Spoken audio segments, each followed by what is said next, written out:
नमस्कार दोस्तों, स्वागत है आपके अपने चैनल एग्जाम वीर में। मैं आपका दोस्त राहुल कुमार आपके अपने चैनल एग्जाम वीर पर आपका तहे दिल से स्वागत करता हूं। तो दोस्तों, आज वीडियो रहने वाला है सीटेट के उन स्टूडेंटों के लिए जिन्होंने लेवल फर्स्ट का एग्ज़ाम दिया था। अब देखो, आपको पता भी लग गया होगा काफ़ी सारी वीडियो से कि सीटेट, भाई सीटेट की अगर मैं लेवल फर्स्ट की बात करूँ, तो यहाँ पर देखो लेवल फर्स्ट में बीएड वाले बच्चे जो कि 1 से 5 तक के लिए दोस्तों पेपर देते आए हैं। 2018 की अगर मैं बात करूं तो 2018 से जो नोटिफिकेशन आया था उसके अंदर बीएड वाले जितने भी एस्पिरेंट हैं वो पीआरटी टीचर भी बन सकते थे। लेकिन इस बार देखो एक झटका दिया है कोर्ट ने जो लेवल फर्स्ट है, भाई लेवल फर्स्ट बोले तो 1 से लेकर 5 तक उसके रिजल्ट पर दोस्तों रोक लगा दी है। और ये एक तरीके से बहुत चिंता का विषय भी है कि कहीं ना कहीं जो बच्चे मेहनत करते हैं, भाई फीस आप सीटेट का फॉर्म डालते हैं, फीस अप्लाई करते हैं, फीस कटवाते हैं और अपना पूरा अफोर्ड लगाते हैं, और उसके बाद में सब कुछ होने के बाद में पता लगता है भाई हमारे जो रिजल्ट पर उस पर रोक लगा दी गई है। देखिए, प्रत्येक वैकेंसी वैसे कोर्ट के अधीन थी। अब केवीएस वाली वैकेंसी का इस पर क्या प्रभाव पड़ेगा? अगर मैं केवीएस वाली वैकेंसी की बात करूँ दोस्तों, तो यहाँ पर देखो इस बार केवीएस के अंदर सीटेट ऑलरेडी पास मांगा गया था। यहाँ इस बार आपका सीटेट पास मांगा गया था दोस्तों, ठीक है।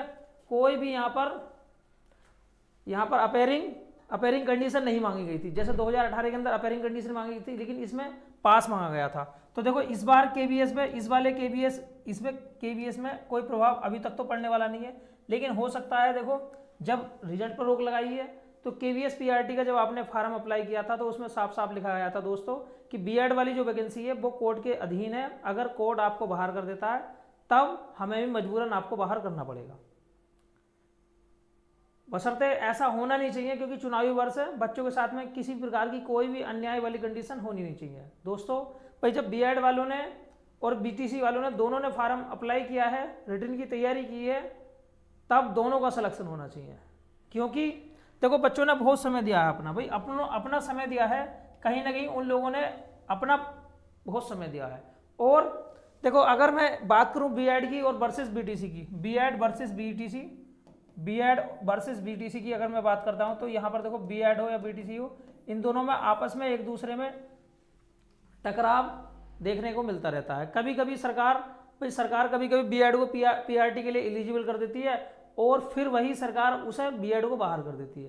देखो सब कुछ ये सरकार के ऊपर है, हमारे या तुम्हारे दोस्तों ऊपर नहीं है। लेकिन मैं एक ऐसा नियम बनाने की सरकार से गुजारिश करना चाहता हूं कि भाई अगर आप देखो पीआरटी के अंदर भाई बीटीसी वाले पढ़ाते हैं और बीएड भी पढ़ाते हैं। 72,000 जो वैकेंसी आई थी यूपी के अंदर, अगर हम यूपी की बात करते हैं अपने वाले यूपी में, उसमें 72,000 के अंदर बीएड एप्लीकेबल किया। उससे पहले बीएड एप्लीकेबल नहीं था, बीटीसी एप्लीकेबल थी। उसके बाद में फिर भी बीएड हटा दिया। फिर 69,000 वैकेंसी आई दोस्तों, 68,500 वैकेंसी आई, उसके अंदर बीएड एप्लीकेबल नहीं था। लेकिन 69,000 वैकेंसी आती है, उसके अंदर दोस्तों बीएड एलिजिबल कर दिया, क्योंकि 68,500 के अंदर बीएड वाले बच्चों से कंप्लीट सीटें नहीं भरी गई थी। इसलिए सरकार ने भाई नंबर ऑफ कैंडिडेट्स की संख्या को कम देखते हुए बीएड को एलिजिबल कर दिया पीआरटी के लिए। क्योंकि दोस्तों भाई कम से कम जितनी भी सीटें थी वो बीटीसी वाले बच्चों से नहीं भरी गई, इसलिए बीएड को यहाँ एलिजिबल किया गया। अब फिर देखो दोबारा 5 साल बाद फिर देखो यही कंडीशन, फिर वही खतरे के बादल मंडराने लगे। भाई बीएड को बाहर कर दिया जाएगा और बीटीसी वालों को पीआरटी के लिए पहले से ऑलरेडी एलिजिबल रहती हैं, भाई बीएड को बाहर कर दिया जाएगा। अब देखो ये जो लड़ाई है ये सुप्रीम कोर्ट तक पहुंच गई है। अब इसलिए जो पीआरटी, देखो बीएड की अगर मैं बात करता हूं तो केवीएस एक ऐसा संगठन है जहां वो बिल्कुल अच्छा काम करता है। देखो डीएसएसबी ने डीएसएसबी के अंदर भी वैकेंसी निकली थी। डीएसएसबी ने बीएड वाले बच्चों को पीआरटी का शिक्षक बनाने के लिए अप्लाई नहीं किया, लेकिन केंद्रीय विद्यालय संगठन ने किया, क्योंकि केंद्रीय विद्यालय संगठन अपने आप में प्योर काम करता है। लेकिन अब देखो फिर खतरे की घंटी मंडराने लगी है भाई बीएड के ऊपर एक तरीके से खतरे की घंटी मंडराने लगी है। ऐसा मत समझना दोस्तों कि ये वीडियो मैं आपको एक एंटरटेनमेंट पर्पस के उद्देश्य से मैंने बनाया है, या फिर मैं बीटीसी कैंडिडेट हूँ। मैं खुद बीएड कैंडिडेट हूँ और मैं बिल्कुल नहीं चाहता कि कोई सा भी बाहर हो, ना तो बीएड बाहर होना चाहिए और ना ही बीटीसी बाहर होना चाहिए, क्योंकि यहाँ मेरिट का तो कोई जिक्र है ही नहीं। भाई रिटर्न है, रिटर्न निकालिए और आसानी से आप अपनी नौकरी लेके जाइए, ठीक है। और दूसरी बात, हाँ इतना जरूर कहना चाहता हूँ भाई, जिस तरीके से भाई बीएड हो या बीटीसी हो, दोनों के दोनों अगर देखा जाए तो दोनों की पढ़ाई थोड़ी थोड़ी डिफरेंट होती है, क्योंकि यहाँ पर आपको स्पेशल रूप से पीआरटी के लिए ट्रेन किया जाता है। लेकिन यहाँ बीएड के अंदर आपको माध्यमिक शिक्षा के लिए मतलब आप 6 से लेकर 8 तक अगर यूपी की बात करी जाए या फिर केंद्र विद्यालय की बात करी जाए या नवोदय विद्यालय की बात करी जाए तो आपको 6 से लेकर 10 तक शिक्षक बनने के लिए ट्रेन किया जाता है।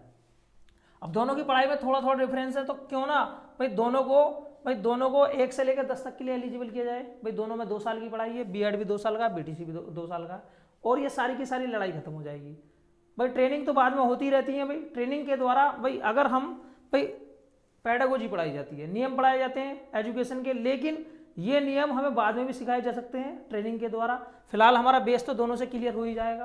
भाई दोनों से बेस भी क्लियर हो जाएगा और कुछ ना कुछ दोनों में ऐसा सुधार करा जाए कि बीएड और बीटीसी दोनों एक ही करके इस तरीके की बॉडी बनाई जाए कि दोनों 10वें तक के शिक्षक बनने के लिए एलिजिबल है। सारी लड़ाई खत्म हो जाएगी। बार बार भाई बीएड बाहर, बीएड, अब काफ़ी सारे ऐसे एस्पिरेंट्स हैं जिन लोगों ने बीएड कर रखा है, बस वो तैयारी इसलिए नहीं करते हैं कि यार क्या पता बीएड हट जाए पीआरटी से।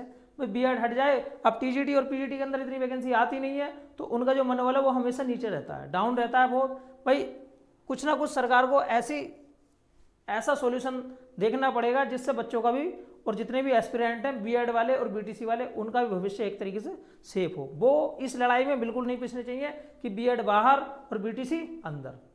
फिलहाल दोस्तों देखो, केवीएस वाली जो वैकेंसी है इसके अंदर अभी कोई प्रभाव नहीं है, क्योंकि यहाँ देखो इस साल की अगर बात करी जाए 2022 के अंदर दोस्तों, तो यहाँ आपसे भाई सीटेट पास मांगा गया था, सीटेट पास मांगा गया था, ना कि अपेयरिंग। 2018 में अपेयरिंग चल गया था, लेकिन इसमें दोस्तों अपेयरिंग नहीं, पास मांगा गया था। लेकिन हाँ, तब जाकर परेशानी पड़ सकती है अगर सुप्रीम कोर्ट ने देखो जो आज डिसीजन आया है, जो अब डिसीजन आया है, इस डिसीजन को देखते हुए बहरहाल अगर बीएड वालों के साथ में थोड़ी सी भी नाइंसाफी हुई तब, लेकिन मैं अपने मुंह से ऐसी कोई बात नहीं कहना चाहता दोस्तों कि किसी को भी नुकसान हो। भाई सब लोगों ने मेहनत की है, बेरोजगारी का टाइम है, एक नौकरी पाने के लिए मेरे भाई इतनी मेहनत करते हैं, दिन रात एक कर देते हैं, तो यहाँ पर कोई परेशानी होनी नहीं चाहिए। अकॉर्डिंग टू मी कोई परेशानी नहीं होनी चाहिए कहीं से कहीं तक भी, क्योंकि बीएड वाले बच्चे हों या बीटीसी वाले बच्चे हों। भाई हाँ, बीएड बीटीसी वालों को लगता है भाई हम लोगों को ऊपर वाली जो एजुकेशन है उसमें मौका नहीं दिया जाता, लेकिन मैं पक्षधर हूँ भाई बीटीसी वालों को भी मौका दिया जाए, सबको मौका दिया जाए एक धोरे से, और इन दोनों की जो सिलेबस है उसमें ऐसा चयन किया जाए कि दोनों के दोनों सिलेबस कंप्लीटली 1 से लेकर 10वें तक के बच्चों के लिए एलिजिबल हों, क्योंकि कुछ ही नियम है जिन्हें सिखाना है आपको।